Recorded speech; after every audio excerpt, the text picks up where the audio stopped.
Eu tenho uma palavra para ministrar hoje. Hoje, nossa ceia, né? Então, eu quero me comprometer a trazer uma palavra que possa nortear um pouquinho esse tempo nosso. E eu acredito que essa palavra tenha uma intensidade para a nossa vida hoje. Eu sou muito observador, né? Então, eu tenho um hábito de tentar acompanhar a nossa timeline, né? A nossa linha do tempo. E eu tenho visto nos últimos meses e anos, eu estava já aqui falando, até antecipando um pouquinho, a preocupação hoje com a juventude, a preocupação com os jovens. A gente ouve muita gente, conversa, lê muito, tenta observar o contexto não só regional, mas principalmente o contexto no Brasil, fora do Brasil. E essa semana, até mesmo vindo dessa maratona de igrejas, eu fiquei observando também de um outro lado, o momento em que nós estamos sendo bombardeados por um fenômeno. Um fenômeno que eu achei muito curioso, que eu até encontrei de um médico, o Dr. Eli Renderich. Eu nem conhecia esse médico, ele é um estudioso da neurociência, e ele estava fazendo uma analogia do estudo dos Salmos, do livro dos Salmos, as orações precatórias dos Salmos ali da Bíblia, e ele estava fazendo uma nota falando sobre os mistérios. Até escrevi aqui na rodapé da minha Bíblia. Ele colocou o termo assim, ele chamou de o mistério do sofrimento humano. E ele estava dizendo, num artigozinho dele, eram umas notas de textos, né, incluídas num texto maior, falando sobre o fenômeno da tristeza nas pessoas. Ele estava falando sobre a capacidade que o ser humano, nos últimos anos, tem absorvido a tristeza. Advinda de má notícias, advinda de um ambiente de circunstâncias, do lugar onde mora, das notícias que chegam pela televisão, pela internet. Até usou aqui uma lista, ele falou, olha, as indagações que a alma cria, uma alma inquieta, os dramas existenciais, o clamor por justiça e tudo mais, tem ocupado a alma do ser humano e tem trazido um mistério com base no sofrimento. E ele, por ser um texto acadêmico, um texto de estudiosos da medicina, eu falei, eu preciso destrinchar isso, começar a entender um pouco melhor o que ele está tentando apresentar. E aí, aí eu fui pesquisando algumas coisas, e eu estava vendo, aí comecei a procurar livros de aconselhamentos bíblicos, livros de aconselhamento cristão. Como é que o pastor, como é que o líder, ele tem que lidar quando alguém apresenta uma tristeza extrema, quando alguém não consegue fugir de um raio periférico em volta dessa pessoa, que ele não consegue transpor esse lugar para encontrar felicidade. Porque a dificuldade que a geração está tendo, essa geração, de ser bombardeado por tantas notícias que não são agradáveis, e dentro do estudo dele, na minha pesquisa, eu comecei a ver que nós andamos em dois caminhos, e dois caminhos que não são muito bons. Um deles é o caminho da tristeza em si. Quando chega uma notícia de alguém que morreu, quando chega uma notícia que abala o seu sentimento, quando você tem uma perda de alguém que nem por morte, mas talvez saiu da sua vida, quando você tem uma tristeza por ter perdido algo que é valioso para você, e ali aquela tristeza direta. E tem a outra, que é a tristeza da frustração. Quando você se frustra com algo, você se frustra com uma pessoa, você se frustra porque não conseguiu conquistar aquilo que você almejou. Às vezes você pensou a vida inteira em estudar, fazer determinada coisa, e uma circunstância da vida fez você mudar a trajetória da sua vida. E você se frustra com aquilo. E aquilo ali abate sobre a pessoa, e ela fica carregando aquela tristeza todos os dias da sua vida, a ponto dela não conseguir encontrar o real motivo da felicidade que todo ser humano procura. E a gente vai vivendo como? Vocês vão me entender. Nós vamos vivendo assim, passo a passo, momento por momento, tentando encontrar pequenas doses de felicidade. Mas aí é que entra a questão, são doses, que elas passam. Elas vêm como se fosse um remédio, vem remediar aquele momento de tristeza, mas depois a tristeza vai lá e volta.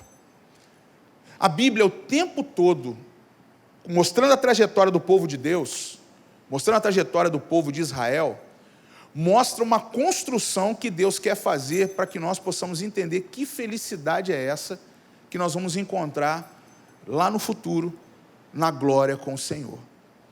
Mas Deus trabalha como? Nos preparando para viver essa alegria, essa felicidade agora. Quando você começa a compreender, lá no Sermão da Montanha, quando Jesus começa a liberar ali as 7 bem-aventuranças, você começa a compreender onde Deus está construindo para essa geração nossa o caminho da felicidade. Não é esse texto que eu vou ler com você hoje, mas eu quero trazer um texto para você compreender como Deus age para trazer para nós um entendimento sobre a alegria. Só que eu vou fazer uma pergunta para você. Você é uma pessoa plenamente feliz? Você é alguém que é intensamente alegre, contente? A Bíblia fala de contentamento. Não sei se você tem o hábito de ouvir essa palavra, mas quando a gente ouve, a pessoa está contente. A gente nem usa mais muito esse termo. Essa geração mais nova talvez fala que esse termo é de velho. Mas quando você fala assim, nossa, a pessoa está contente, é porque ela encontrou um motivo que realmente trouxe uma felicidade para ela. Eu estou falando isso para você hoje porque o assunto que eu quero conversar nessa ceia de hoje é sobre a geração que vive a verdadeira felicidade. Está aí, eu coloquei esse tema para nós hoje, restaurando o nosso riso no Senhor. Sabe por quê, gente? Eu tenho encontrado gente muito triste, gente que fala que serve ao Senhor, que vive debaixo do sangue de Jesus, que fala que foi salvo pelo Senhor, que fala que a fé dela está toda... Não fui eu, não sou eu nem sei o que é. Antônio tomou sustinho ali, mas já está voltando à normalidade, já está tudo tranquilo, já está procurando a chupetinha ali no colo já. Eu olhei para ele na hora e dei um quiquinho. Mas o que eu quero... Por que eu estou tentando trazer esse entendimento para você? Eu tenho encontrado, e isso está sendo constante, de pessoas que um dia eu já vi falando, eu entreguei minha vida para Jesus, estou salvo em Jesus, mas estão infelizes. Gente, é inadmissível, ou nem inadmissível, é incompreensível falar que você serve a Jesus e que você é uma pessoa infeliz. Que você é uma pessoa que anda em profunda tristeza e quase que eterna. Porque a palavra de Deus nos mostra o tempo todo que o cristão passa pelos sofrimentos, mas ele tem a alegria e a felicidade no Senhor. Eu quero te mostrar isso aqui no Salmo 126. Abre comigo aí, por favor. Eu quero tentar trazer hoje um entendimento para você e a gente vai despertar isso junto. Porque eu sei que... Faz uma análise comigo, né? Nós estamos vivendo dias, gente, que... Ontem foi um sinal. Vou pegar o sinal de ontem. É impressionante a comoção nacional com a morte da cantora sertaneja, com a Marília Mendonça, que eu confundia com a não sei o que, Azevedo, Nayara Azevedo. Até ontem eu estava achando que era a Nayara Azevedo que tinha morrido. Matei a mulher sem querer. Até que a Heloísa que falou comigo ali, aí caiu a ficha. Eu falei, misericórdia. E eu não estava... se fosse eu ir no funeral, eu ia pagar gafe, eu ia falar o nome da outra mulher no enterro da Azevedo lá, não, da Marília Mendonça. Mas não é isso, eu posso falar para você, é muita ignorância minha mesmo, porque eu não sou muito ligado à música sertaneja em si. Eu canto lá, o Menino da Porteira, essas coisas assim, mas para por aí. Pedir para cantar outra, meu repertório já não vai. Não sei a letra dos R$50, essas coisas, que não é ela que cantava, que eu descobri ontem também.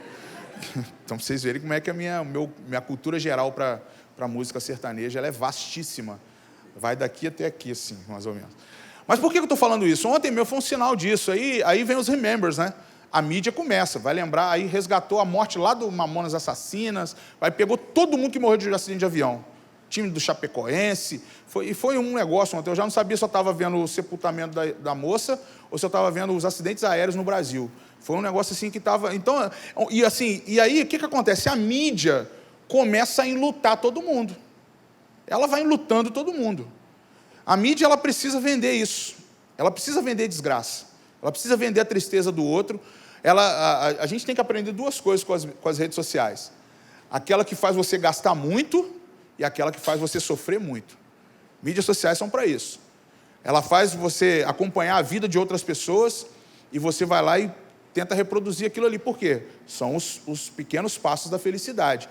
Em contrapartida, isso é um efeito da gente. São livros aí estudados hoje eu estou falando de neurociência aqui para você entender, porque isso não é só espiritual, não. Isso é bem construído, isso é mídia mesmo sendo construída para você consumir.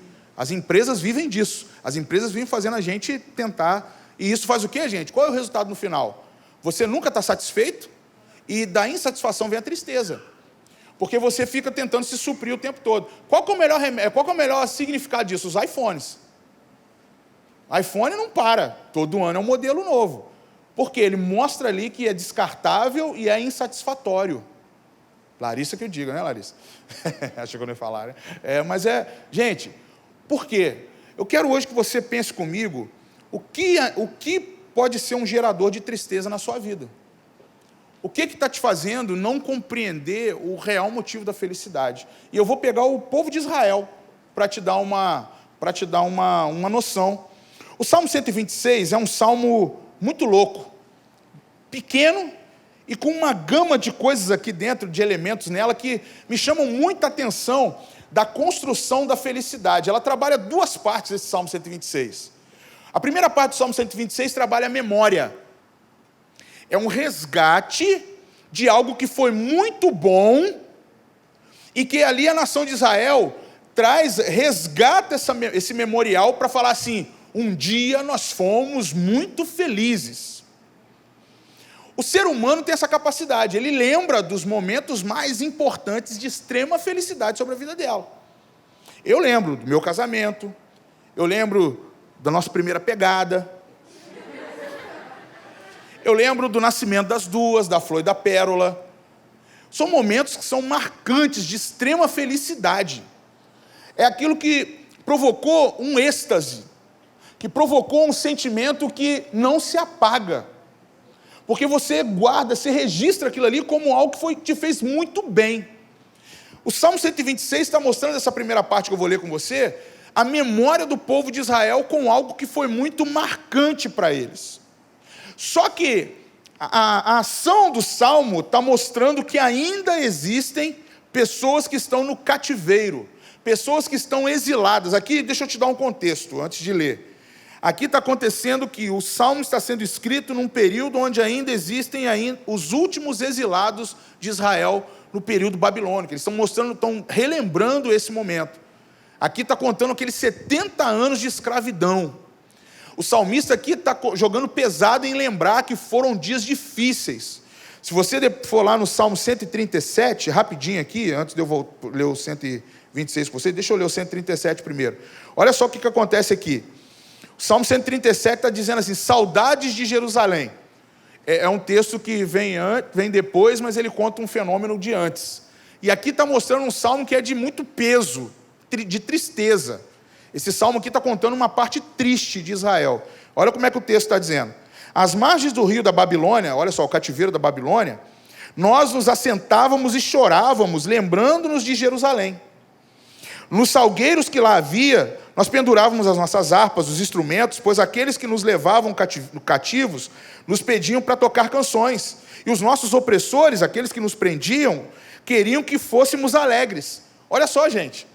O salmista está dizendo aqui que eles estavam sendo forçados a ser alegres, só que eles não estavam alegres. Eles estavam longe do país deles, presos por uma outra nação poderosa, e os caras ainda pedindo para eles tocarem músicas, para cantem as músicas do país de vocês, para nós ouvirmos. E eles falam assim, eles pediam para a gente cantar, e quando a gente parava à margem do rio da Babilônia para chorar, a gente pendurava os nossos instrumentos, os nossos opressores vinham e pediam para que nós fôssemos alegres. Gente, é como se você tivesse muito mal, muito triste, lembrando de coisas lá da tua infância, você preso ali, e alguém chegar e falar assim, canta uma música aí, da Marília Mendonça, canta uma música alegre para nós. Eles estavam vivendo isso aqui, o Salmo 137 está contando isso, aí eles dizem aqui, cante para nós um dos cânticos de Jerusalém, mas aí olha o que o salmista fala, mas como nós poderíamos entoar cânticos ao Senhor numa terra estranha? Como é que eu vou mostrar que eu estou feliz, sendo que eu estou numa terra que não é a minha, sendo que eu não estou com os meus familiares, sendo que eu não estou vendo meus filhos, sendo que eu não estou com os meus amigos, sendo que eu não estou com as pessoas boas? Como é que você quer que eu seja feliz num lugar que não é para ser feliz? E aí ele continua: se eu me esquecer de você, Jerusalém, que a minha mão direita se resseque, que a minha língua fique colada ao céu da boca. Preste atenção nessa parte que eu quero que você vai entender lá no Salmo 127. Se eu não me lembrar de você, e se eu não preferir Jerusalém, que é a minha maior alegria. O salmista está confirmando aqui que a maior alegria da vida dele era o país dele, a nação dele, as pessoas do povo dele, onde ele vivia, com o grupo que ele estava, com as pessoas que ele tinha ali, a memória de infância, a memória da adolescência, eram as pessoas que davam a verdadeira felicidade para ele. Vou abrir um parênteses aqui. Algo que tem me preocupado muito é como a nossa geração não forma bons memoriais. A geração mais nova não tem boa memória de infância. Não tem boa, até porque muitos têm uma memória de infância e de adolescência traumatizada. E aí eu vou dar um spoiler já do final. Eu quero que você hoje entre comigo no mindset bíblico. Uma vez eu estava dando um curso para líderes e eu falei sobre isso. Eu peguei um termo que é da psicologia e trouxe para a Bíblia, que é você atualizar a tua memória. Quando alguém, aprende isso comigo, quando alguém tem uma memória muito traumática, exemplo, você passou por um abuso sexual, você passou por um sequestro, você foi roubado, você levou uma surra de alguém que você gostava muito, sei lá, aconteceu algo com você que te traumatizou, te fez uma pessoa amedrontada, te fez uma pessoa que mudou a tua forma de pensar com algumas coisas. A única forma que tem para que esse trauma seja cancelado é substitutivo. É quando você traz algo renovador sobre essa memória traumática.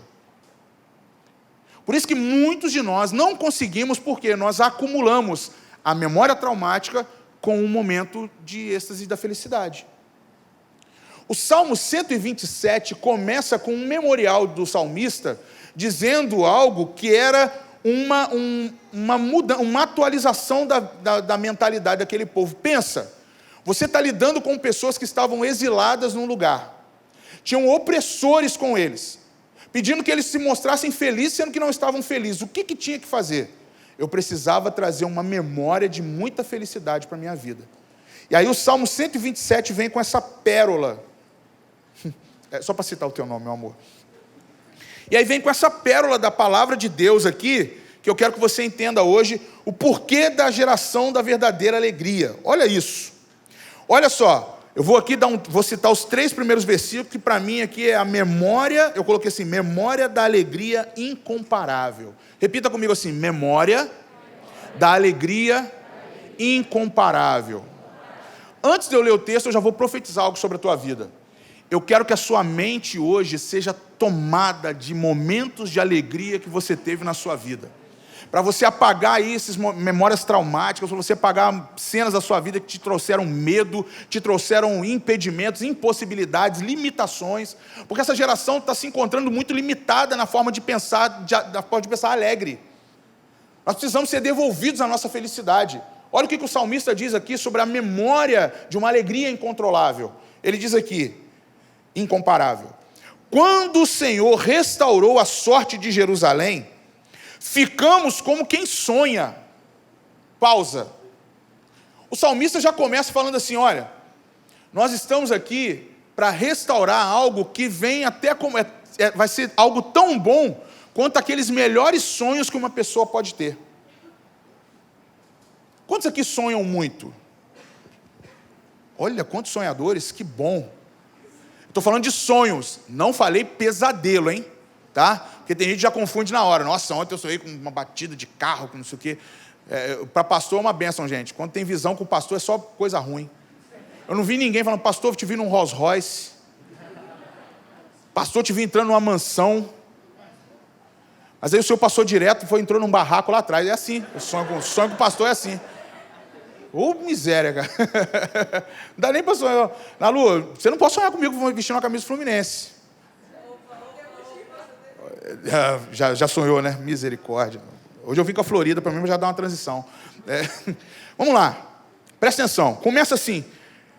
Quando o Senhor restaurou a sorte de Sião, ficamos como quem sonha. Ele quis trazer aqui que o sonhar é uma das melhores atividades que o ser humano pode ter. Para quando ele quer destruir uma memória traumática, ele restaurar os seus sonhos. Você precisa sonhar mais. Nós precisamos ser uma geração que tenha sonhos bons, sonhos verdadeiros, sonhos que vão te dar a possibilidade de acordar e falar assim, vou atrás desse sonho. E aí continua. Então a nossa boca se encheu de riso, e a nossa língua de gritos de alegria. Na sua Bíblia, júbilo. Coisas de... Gente, há quanto tempo você não dá aquele riso? Mas não é aquele riso só daquele momento de uma conversa entre amigos, mas o riso constante de alegria. O que o salmista está dizendo aqui, nesses primeiros 3 versículos, é o quanto nós precisamos devolver esse sorriso feliz na nossa boca. O quanto nós temos buscar motivos para sorrir. Essa geração sorri forçado. Fica tentando construir motivos para rir. Mas não tem leveza. Não está contente. Vocês estão entendendo o que eu quero falar com você? O cristão de verdade tem sorriso solto. Tem sorriso espontâneo. Ele compartilha de notícias com o teu próximo e sorri junto com o outro, feliz. Nós estamos num momento que a gente fica compartilhando só desgraça na vida do outro. Ah, você está nessa depressão, você está não sei o quê, vamos tentar ajudar, mas a gente não está encontrando o caminho da felicidade, porque o outro também está depressivo, o outro está angustiado, o outro está desesperado, o outro não tem tempo. Nós estamos vivendo uma geração que é uma geração que não está conseguindo entender que motivo de felicidade é esse. Eu contestei um amigo recentemente, ele lançou um livro, e um livro fantástico, fantástico livro, Rodrigo Bibo, O Deus que Destrói Sonhos. É um livrinho pequeno, e o Rodrigo agora achou o caminho do ministério dele. Ele já tem um podcast que para mim é o número 1 no Brasil, mas ele agora entrou na área editorial de livros, ele sempre foi editor e agora ele é autor. Ele está lançando, acho que o 5º livro dele, esse agora foi o 4º que ele lançou. E é um livro coloridinho, pequeno, capa dura, muito bem feito, e ele fala sobre a tristeza, o crente que, ele dá uma pancada, né? Nessa nova geração da igreja brasileira, que fica levantando coaches, que fica levantando pastores que são automotivacionais, que são motivacionais, são motivacionais. E aí o livro é todo assim, nós precisamos começar a compreender que há um Deus que faz sofrer. Realmente, gente, o cristão vive do sofrimento. Mas toda vez que você vê de verdade o sofrimento do cristão, é acompanhado dele saber a esperança que ele tem no Senhor. Que a alegria dele não se encontra em coisas terrenas. Esse está sendo o nosso erro. Nós estamos gerando expectativas nas coisas daqui. Nós não estamos nos preparando para ter essa felicidade eterna, mas nós estamos querendo ter essa felicidade eterna aqui e que se dane o que vem para frente, mas eu quero desfrutar agora. E isso está fazendo com que a nossa geração se canse, que a nossa geração se desanime, que a nossa geração se deprecie, que a nossa geração se torne depressiva, que a nossa geração se torne angustiada. A angústia é uma aceleração daquilo que eu não vou conseguir ter. Então eu me antecipo para tentar ter aquilo que eu já sei que eu não vou conseguir, mas eu vou lá e ainda tento. E isso está trazendo o quê? Uma angústia, uma ansiedade desenfreada para a nossa geração. E aí sabe o que o salmista nos ensina? Que nós precisamos sonhar aquilo que Deus tem para nós, que nós precisamos encher a nossa boca de riso e a nossa língua de júbilo. Aqui ainda eu estou falando de uma memória. Ele está lembrando de momentos felizes. Aqui, ó, ele está mostrando para mim e para você, olha, aqui é a memória de alegria incomparável. Isso aqui é felicidade. E aí ele termina brilhantemente essa primeira parte. Entre as nações, o assunto das nações era a felicidade de vocês. O assunto de todas as outras nações, inimigas de Israel, era como essa nação era feliz. Como Deus fez tantas coisas. Aí fala aqui, ó, grandes coisas o Senhor tem feito por eles. Era o que as nações falavam. E ainda continua. De fato, grandes coisas o Senhor fez por nós, por isso estamos alegres. Gente, vocês não têm noção. Eu estou tentando trazer para você aqui, a primeira parte é o quê? É a tua memória. Traz à memória coisas felizes da sua vida. Traz bons momentos para te encher. Mas aí é bons momentos no Senhor. O problema é que a gente traz memórias felizes, traz o quê? Ah, quando eu estava com meu ex-namorado. Ah, quando eu morava naquela casa, tinha isso, isso, isso. Gente, me perdoe. Essa memória é a memória que você tem que apagar. Porque, vou ser muito sincero, E desculpe quem está lembrando o ex ou a ex aqui agora, mas eles já estão em outra. Você é ex. Você já foi esquecido, pode ter certeza. E cuidado, se te lembrar, se ligar para você e falar assim, bateu uma saudade de você, posso dar uma palavra para você? Foge do diabo. Foge do cão. Você é o cão botando uma para nós beber. E cuidado se não é você que está ligando.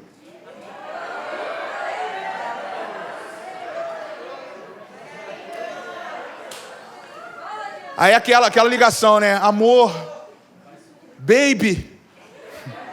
Mas se for do Brasil, do outro lado da linha, né? Deixa eu falar uma coisa para você. Se você entender a palavra de Deus, felicidade que o Senhor está dizendo para mim e para você, não é essa felicidade que a gente fica procurando saciar a carne, cara.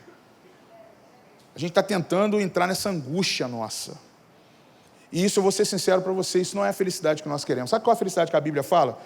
Bem abençoado, bem-aventurado, animado, afortunado, próspero, saudável, bem-sucedido, radiante, esperançoso. Tudo isso são significados que estão na Bíblia.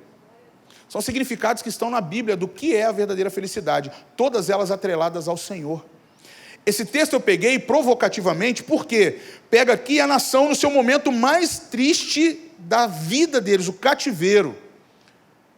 Quando você lê o texto de Neemias, o livro de Neemias, que é um dos livros mais fantásticos para mim na Bíblia, você vê um personagem que nunca tinha ido a Jerusalém. Ele conta aquela história de um jovem que nasceu longe da terra dos pais.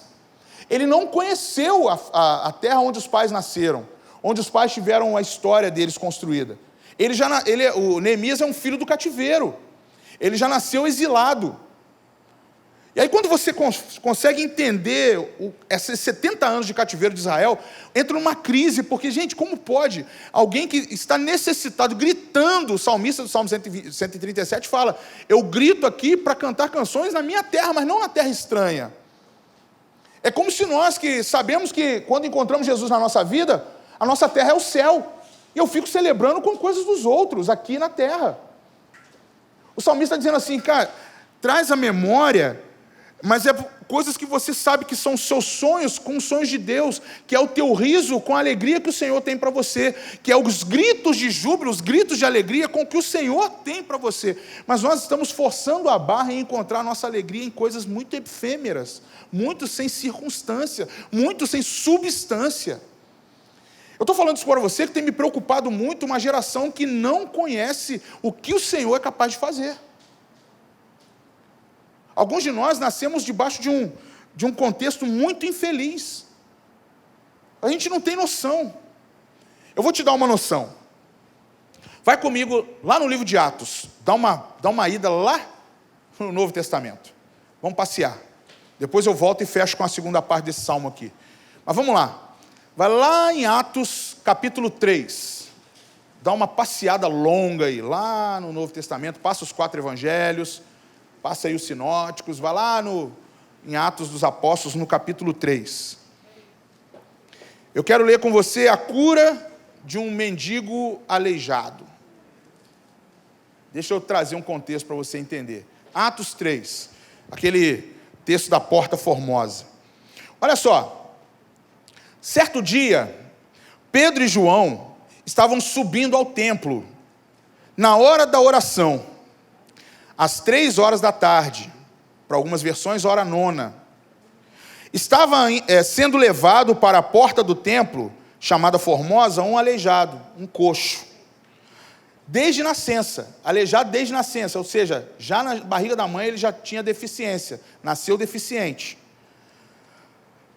Que ali era colocado todos os dias, aquele homem aleijado era colocado por um grupo de pessoas na porta daquele templo, para pedir esmolas ao que entrava no templo. Vamos lá, deixa eu te dar um contexto 100% triste. Pensa comigo, alguém que nasceu aleijado, que nunca ficou de pé, né, Antônio? Beleza? Chique? Pastor? Pastor. Tá bom, pastor, fica na sua aí, pastor. O contexto aqui desse homem é, Desde nascença, ele nunca ficou de pé. Ele é aleijado, e aqui o texto, depois você vai ver, ele não conseguia ficar de pé. E aí, já é uma miséria para esse homem, todos os dias, aí mostra, ser levado por um grupo de pessoas para a porta do templo. Para entrar no templo, o que o texto fala? Para fazer o quê? Pedir esmolas. Gente, pensa um contexto comigo. Quando eu vou ali na padaria central, na vila, eu vejo muito ali algumas pessoas que ficam pedindo. Tem um rapaz que ele tem uma perna amputada, tem um que ele não tem um braço, tem um outro que é um andarilho. Esse menino, toda vez que eu vejo ele, me vem na memória imediatamente o endemoniado do cemitério lá da Bíblia, que anda ali para tudo quanto é lado na vila. E você vai na padaria central, eles ficam tudo ali na porta. E às vezes, e quando alguém fala, vem comigo para comer, alguns deles até falam, não vou entrar. O senhor pode comprar o pão para mim? Pode comprar alguma coisa? Não entram. É curioso demais isso. Eu já percebi isso. Por quê? Porque tem a rejeição.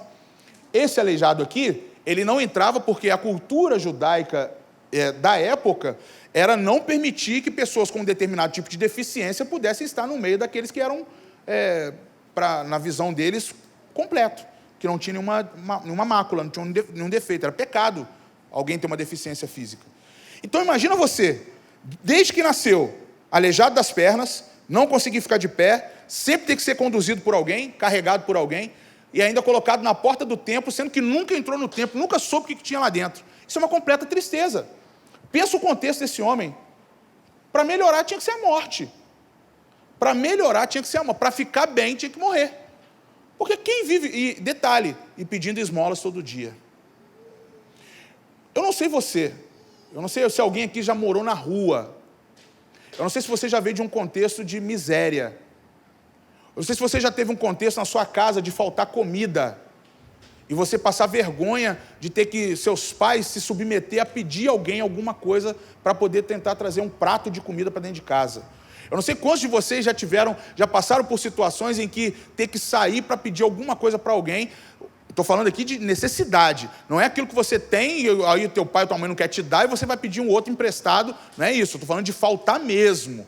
O contexto desse aleijado aqui era pedir esmolas porque a condição real dele era de não conseguir ter nada. Ele não conseguia nem sair. A única coisa que esse homem tinha, pelo menos pelo texto que ele falava, era pedir. Era pedir. Então, gente, condição miserável de plena tristeza é essa condição desse aleijado. Sem andar, saber que desde que nasceu nunca pôde ter uma vida normal, e ainda assim ser um pedinte, e nunca conseguir ir para dentro do templo, onde todas as pessoas iam.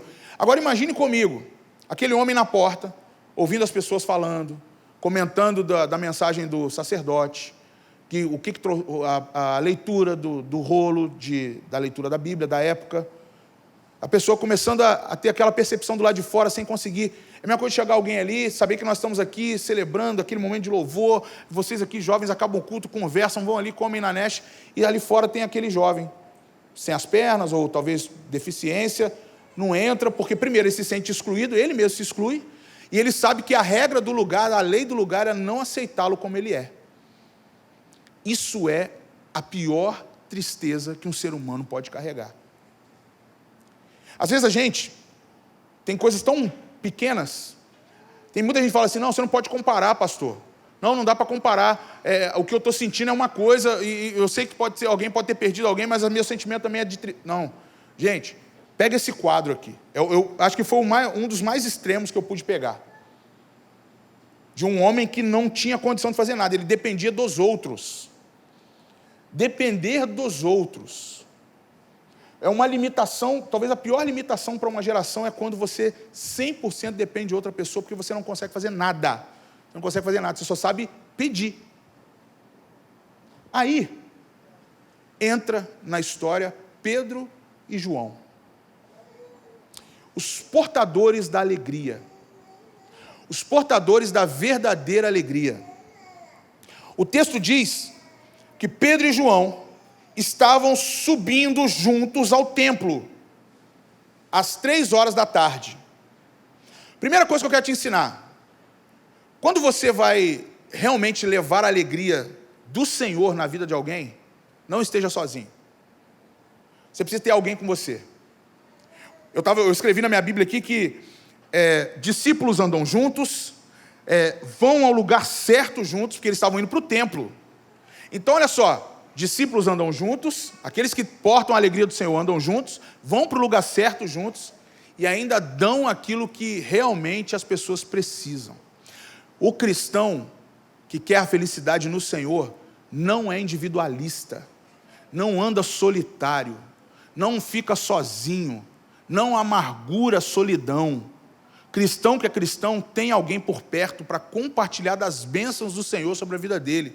E no dia do sofrimento, o outro vai ter a palavra para te dar libertação suficiente. Você pode encontrar nesse texto tudo o que você achar necessário, mas a base aí é o texto anterior, Atos 2, de 42 a 47, mostrando que é comunhão, partir do pão, oração, vida no templo. Está aí, gente, o segredo é esse.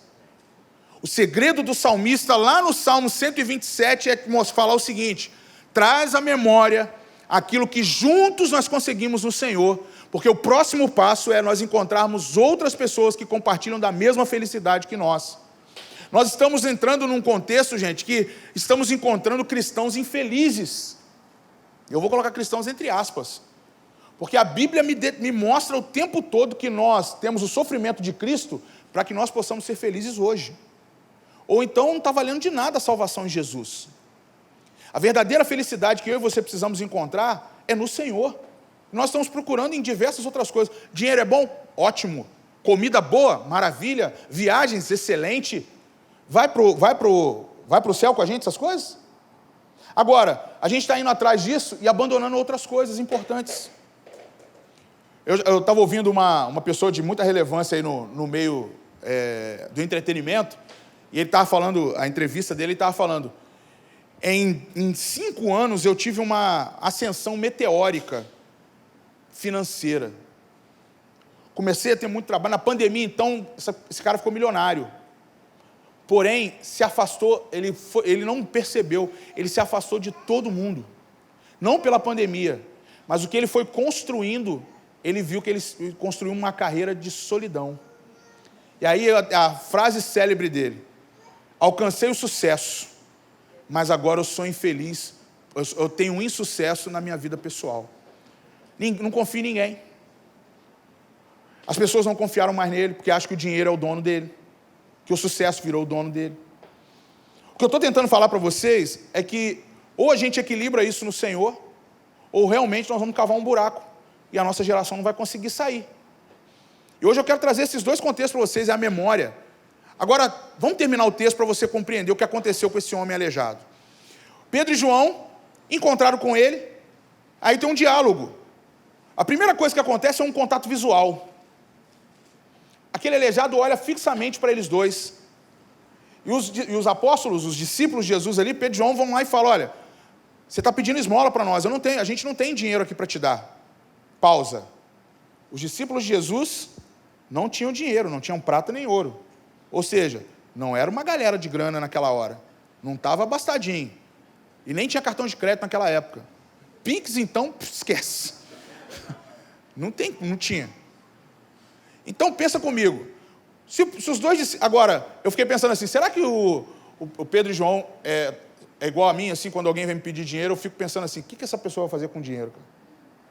Porque tem uma galera que vem comigo e já manda aquela marafa de pinga, né, que eu já... Meu Deus... Quase que eu falo, vou beber contigo, mas te dar dinheiro não tem nem como. Porque a pessoa já está dopadona de bebida.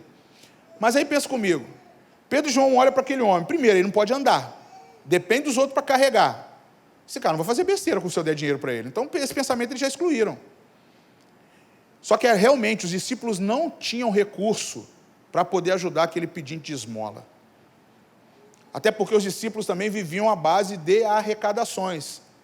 Eles viviam à base de coleta de dinheiro das igrejas. Era enviado para eles. E aí eles chegam para aquele homem e falam assim: olha, dinheiro a gente não tem, a gente tem outra coisa para te dar.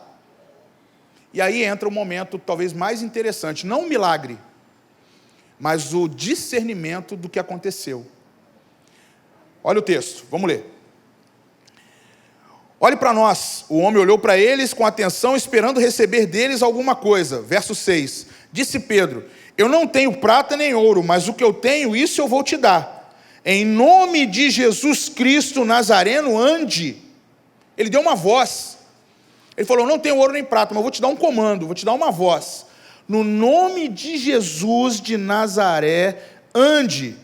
Segurando pela mão direita, ajudou ele a levantar-se e imediatamente, a versão da NVI diz, os pés e os tornozelos do homem ficaram firmes. E ele de um salto pôs-se em pé e começou a andar. Alguém que nunca havia andado na vida, era de nascença. A primeira coisa que aconteceu, ele ficou de pé e começou a andar. Sabe o que é isso aqui? Observação, esse homem via todo mundo andando todo dia. E aí completa aqui o texto, vai continuar. Depois, aí para mim essa aqui é a parte mais fantástica aqui, verso 8, 9 e 10 é arrebatador. Depois, entrou com eles no pátio do templo. Gente, primeira etapa, ele foi já para a primeira coisa que ele fez depois do milagre, ele foi para o lugar certo. Ele foi para o pátio do templo. Ele seguiu os dois homens que trouxeram aquela alegria para ele. E aí continua, calma aí que não acabou não. É o processo da alegria, né? Entrar no pátio do templo. E aí foi lá. Cadê? Andando e saltando e louvando a Deus. Repita comigo assim, andando, saltando e louvando a Deus. Quando todo o povo viu andando e louvando a Deus, reconheceu que era ele o mesmo homem que costumava mendigar sentado à porta do templo, chamada Formosa. Todos ficaram perplexos e muito admirados com o que lhe tinha acontecido. Deixa eu falar uma coisa para vocês aqui. Isso aqui é um desenho do que é sair de uma condição de extrema tristeza, de uma vida inteira, e ter aquele ápice da sua felicidade, que vai, a partir daquele momento era outra para a vida desse homem. Até então ele era um homem que nasceu sem andar, nasceu com os pés atrofiados, ou a perna, não sei, nasceu num contexto de miséria, nunca pôde fazer nada, só ia pedir esmolas, nunca entrou no templo. Em alguns instantes, imediatamente, o texto diz, as versões aí, ele já estava no pátio do templo, entrando com os discípulos de Jesus, e louvando, e saltando, e andando, e celebrando, e se alegrando, e se animando. Você consegue compreender o que é você conseguir quebrar em um momento certo da sua vida, essa tristeza que está aprofundando em você? Você consegue compreender o que é viver uma verdadeira felicidade em Cristo? Esse homem ouviu as palavras certas, esse homem ouviu dos seus irmãos, daqueles discípulos, daqueles homens que estavam ali, as coisas certas a se ouvir. Ele estava naquele templo ali todos os dias, o texto fala todos os dias, e ele ouvia o quê? Pessoas em silêncio passando por ele, pessoas passando e olhando para ele, às vezes apontando o erro dele, às vezes dificultando a transição daquele homem, mas um dia chegou Pedro e João, e já deu para ele ali a felicidade que ele precisava uma vida inteira. Você não está entendendo. Eu acho que você não compreendeu ainda o peso que eu quero colocar hoje para nós aqui entendermos. Pode ser do seu lado a pessoa que por uma palavra pode mudar essa tristeza que está em você, cara. Basta você encontrar dois discípulos que realmente estão vivendo plenamente no Senhor. Basta você encontrar aqui dentro da rampa pessoas que têm proclamação de bênção sobre a tua vida e não de aparência. Só que eu estou com uma preocupação. A gente está com, eu falei isso lá em Resende, vou falar aqui com vocês. Eu estou encontrando muita gente dentro da igreja que está aqui só de imagem, mas na verdade está sentado lá fora pedindo esmola. Teu coração, para alguns aqui, o coração está lá fora pedindo esmola. Você não está tendo, você não encontra alegria no Senhor. Você está encontrando crítica. Você quer, às vezes, o louvor, uma palavra. Posso falar uma coisa para você? Sai da porta. Vai encontrar Pedro e João. Sai dessas amizades que são aquelas que vão passar por você todo dia e não vai te acrescentar nada. Você vai continuar sentado, com a perna coxa, pedindo esmola. Cadê aqueles que vão derramar alegria sobre você? Cadê aqueles que imediatamente vão te colocar de pé? Jovem, você está carregando tristeza porque você quer. Vai de encontro a quem vai te proporcionar felicidade. Sai dessas amizades que estão te prejudicando. Sai dessas maldições que estão lançando sobre você. Você quer andar com gente que te coloca para baixo o tempo todo? Que não tem uma proclamação de fé, de bênção? Esses dias eu falei com a Raquel, Raquel, sabe por que eu acho que os jovens não gostam de andar comigo? Porque eu forço a pessoa a ser crente mesmo. Porque meu testemunho é assim. Pô, eu não sei fazer, bem, que eu saiba, né? Pô, mas eu não chamo ninguém para beber. Não chamo ninguém para zoar. Não chamo ninguém para prejudicar o outro. Eu não chamo. Nem mandamento, não tenho regras na minha vida. Mas eu sirvo ao Senhor. E andar com quem serve ao Senhor incomoda mesmo. Só para quem é aleijado de extrema necessidade, que vai ter que encontrar um Pedro e João e vai falar assim, vou mudar minha vida. Porque eu estou cansado de ficar com essa perna quebrada aqui, essa perna inutilizada, na porta do templo pedindo esmola, sendo que lá dentro as pessoas estão recebendo meu Deus, e eu estou aqui fora, não estou recebendo nada. E todos os dias ainda preciso de gente para me carregar. Gente, o texto está aí. Todos os dias tinha pessoas que levavam ele até a porta, nunca levaram ele adentro. A gente tem amizades que sempre levam a gente à porta da igreja, mas está esperando você sair para, vamos quebrar as pernas de novo. Vamos alejar geral. Você está entendendo onde eu quero chegar com você? Você está entendendo onde é que tem que buscar a perfeita felicidade do Senhor? Posso falar uma coisa para você? Avalia ambiente de trabalho. Avalia o ambiente da escola. Avalia o ambiente da internet. Avalia o ambiente da sua família.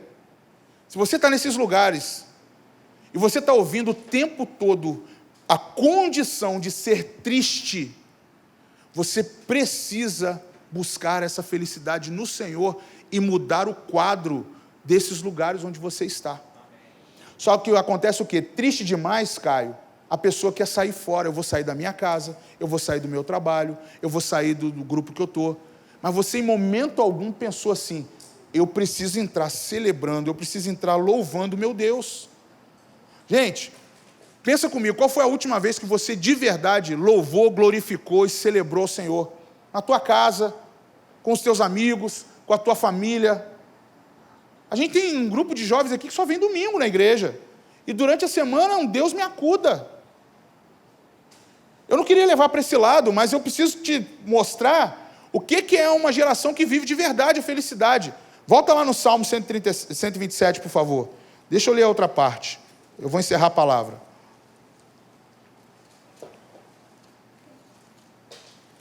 Calma aí. Passei demais aqui. Está aqui, ó, segunda parte. Vamos lá, vou começar com essa palavra já de cara aqui, que eu acho que é a palavra de hoje para nós. Pega essa palavra para você. Verso 4. Restaura, Senhor, a minha sorte. Como as torrentes, aqui ele fala, como os leitos do Negueb, é um lugar que uma vez ao ano tem o derretimento das neves, que tem no alto da montanha, que é um lugar que dificilmente desce água o suficiente para encher todo o leito sul do Jordão. E é um fenômeno que tem em Israel. E a lembrança do salmista aqui é: restaura, Senhor, a nossa sorte, com essa abundância de água que desce do cume do monte. Sabe o que eu e você estamos precisando? De uma enxurrada de águas do Senhor, dos rios do Senhor sobre a nossa vida. Se você hoje está aqui precisando de lavar tua alma em alegria, deixa eu falar uma coisa para você. Deixa o Senhor derramar essa alegria. Deixa o Espírito do Senhor vir sobre você. Abre o teu coração para receber dessa água, para saciar essa sede. Mas você tem que se submeter a isso.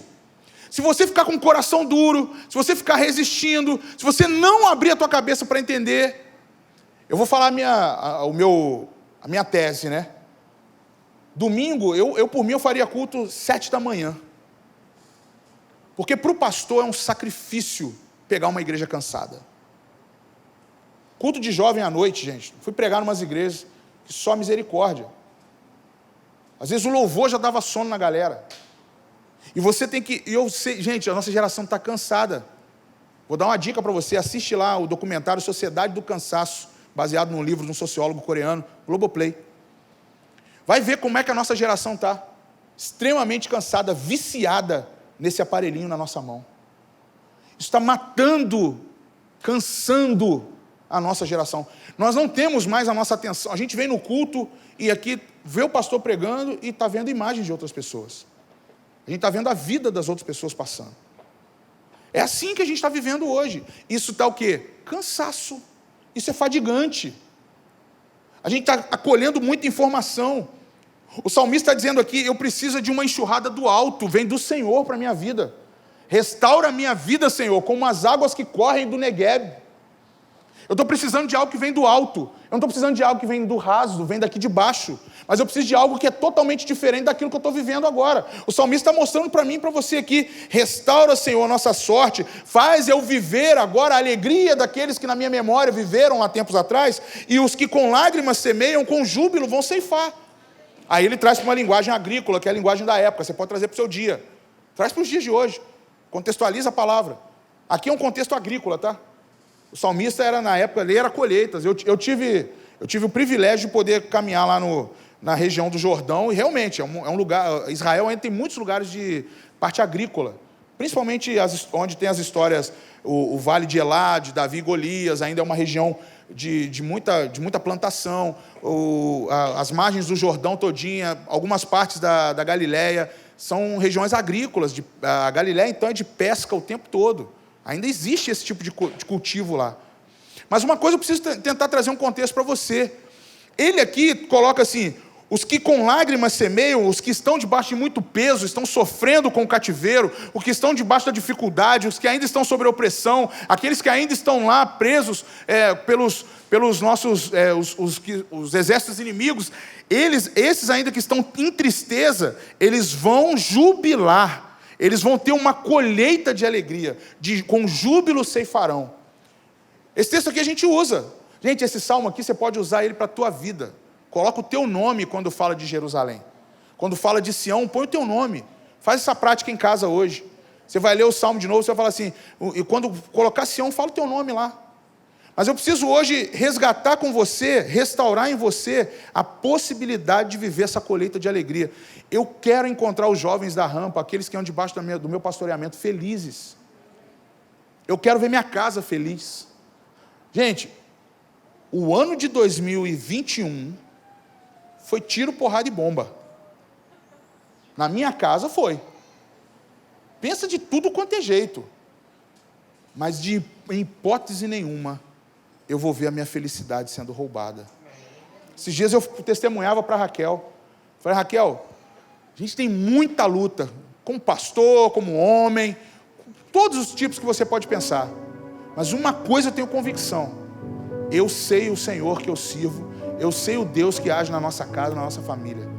Não tem como eu não deixar de celebrar esse Deus.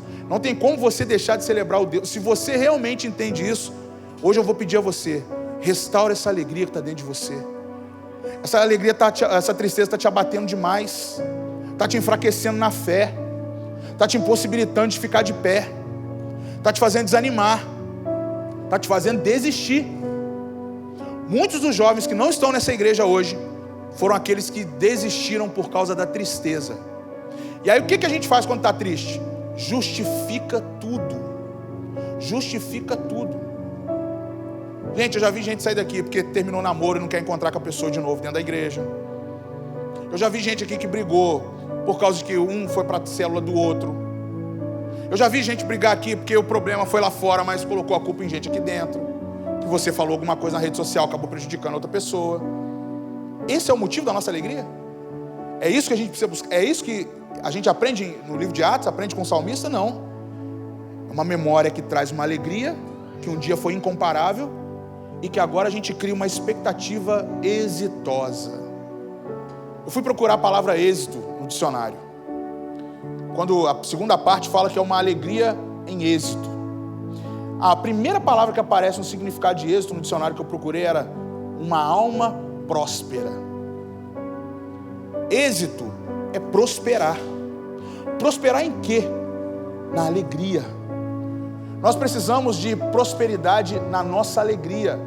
Parar com esse conceito brasileiro e capitalista de que prosperidade é dinheiro. Prosperidade é alegria. Eu poder chegar num lugar e as pessoas aqui vão me receber a ponto de eu falar assim: eu nunca me senti tão bem como naquele lugar. É a expressão que a gente faz quando vai num bom lugar. Quando você senta para comer um bom prato, você fala assim: nossa, nunca comi uma comida tão boa.